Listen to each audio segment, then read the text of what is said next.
Hello and welcome back to another video. I've done a similar video to this in the past where I've had a look at youth scouts and seen how they really work, but recently I got FIFA 22 on PC, so I decided to look into the game files and have a look exactly how youth scouting works. In today's video I'm going to try and explain exactly how it works to you guys, while also answering 3 different questions. Number 1, are 5-star scouts actually worth it? Number 2, how much better are they than 3 and 1-star scouts? And the third question is, what is the most realistic scout to go for?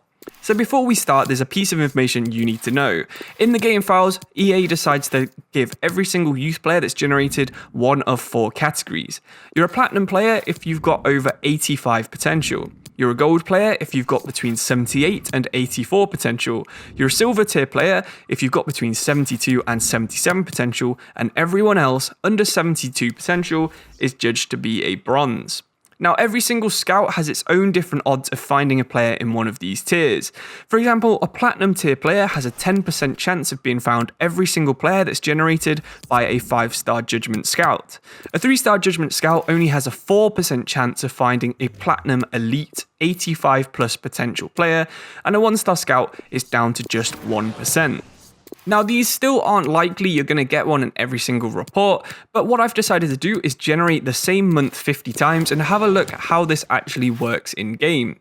So I put a 1-star scout in Wales, a 3-star scout in Scotland, and a 5-star scout in England. It doesn't matter which country they're at because the potentials and overalls that are generated depend on the region rather than individual nations. So you'll get the same level of player coming through Northern Ireland as you would England, just like you would if you're scouting Belgium, Germany, or Switzerland.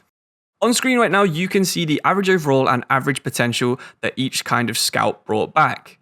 A 1-star scout decided to bring back 51 overall, 75 potential players. A 3-star scout was slightly better by getting 4 and 5 more for overall and potential, and a 5-star scout was marginally better than a 3-star scout. So not quite what the game suggests, but there is proof that a 5-star scout is definitely worth it.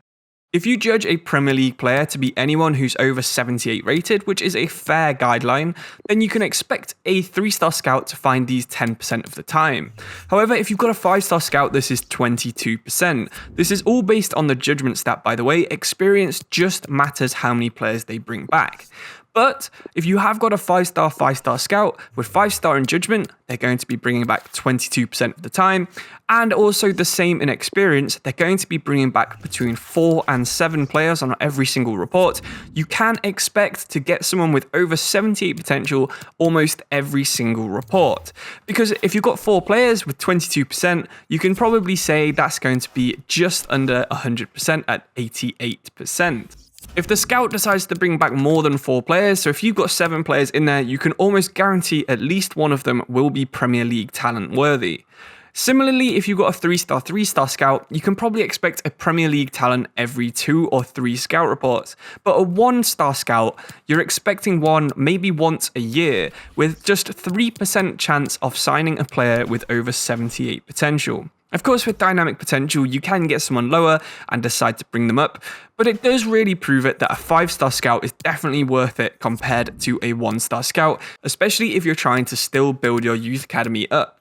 Now, the next question we had to ask is how much better are they? And we can see that on average, they are about twice as good as a 3-star scout and 7 times better than a 1-star scout. So I would definitely say if you can afford a 5-star scout and you're interested in that kind of thing, then that is the one to go for.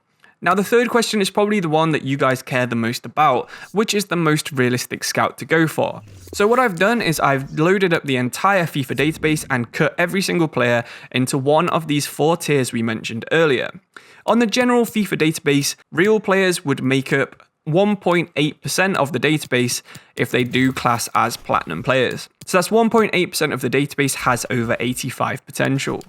In the next band down, the gold tier, so 78 to 84, that goes up to nearly 13%. The silver tier is almost a third, with 31% of players falling in that band, and the rest of the players on the game make up 54%. So what this means is a 5-star judgment scout, by finding platinum players 10% of the time, is over 5 times more likely to find a platinum player than what you can find in the initial FIFA 22 database distribution. I would say this is incredibly unrealistic if you are going for 5-star scouts. Of course, you can judge that some teams maybe would produce more than 1.8% of their players at this level, but still you're not going to really ever go above maybe 3% in real life. Even a 3-star judgment scout is going to be finding platinum players at twice the amount you can find them in real life. This is also still pretty unrealistic, and I'd say a 1-star scout is also not quite as good as this, so if you're at the Premier League, you should probably only ever go for 2-star judgment scouts. They have the best realism to potential ratio where you can still find fun players you can develop, but you can also find players that are realistic with their platinum players only coming through 2% of the time. This is slightly more than it is on the database. 1.8 versus 2% isn't a massive difference, and if you can somehow get someone who's a 2-star judgment, 4-star experienced scout, you will have a lot of fun players like I said, but you'll also have a more fun and more realistic time. To sum up the questions we asked at the beginning of this video, are 5-star scouts really worth it? I would say so if you're in the upper leagues and you don't care too much about realism. They're a couple of times better than getting a 4, 3 or 2-star scout, and they're miles better than a 1-star scout. So for the amount you pay, they probably are worth signing. How much better are they than the rest of the other scouts? Well, it's not really that noticeable if you're just playing the game normally. Your players will probably have somewhere between 2 and 3 potential higher on average, which, could be worth it if you're in the Premier League, but you'll probably get that from dynamic potential even if you're not, because you'll be playing them more often in lower leagues anyway. If you're in the lower leagues, I wouldn't really recommend you sign a 5-star scout. I don't think they're just really worth it. In the Premier League, they definitely are. And finally, what is the most realistic scout to go for? If you're going for pure realism, I would go for only 2-star scouts. Maybe 2-star, 4-star if you can find one of those, because I know they do generate 2-star judgment and 4-star experience, just so you get a few more players each intake. But it's still, 2-star is absolutely fine to go forwards with. If you've got any question about youth scouting, or you've got anything you want me to know, especially if you know anything about how the regions work, because I couldn't actually find anything about that in scout.ini when I've just looked, which is where most of the data came from this video, please do let me know about it in the comments below, because I know if anyone's watched this far, they're also very interested in knowing which youth region is actually the best one to scout. I know in the past it used to be you want physically strong, you'd scout Africa, wingers, you'd scout South America, etc, etc. I think Asia was best for fast players as well, but seriously, if you know anything about that, please do leave it in the comments below.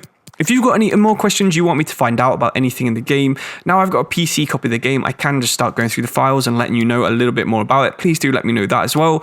But thank you all for watching this far. Like the video if you enjoyed or learned anything, and subscribe if you want to see more like this, because we are very close to 20,000 subscribers and I would love to hit that by the end of June. Thank you all for watching. I'll see you very soon for another video. Thank you and goodbye.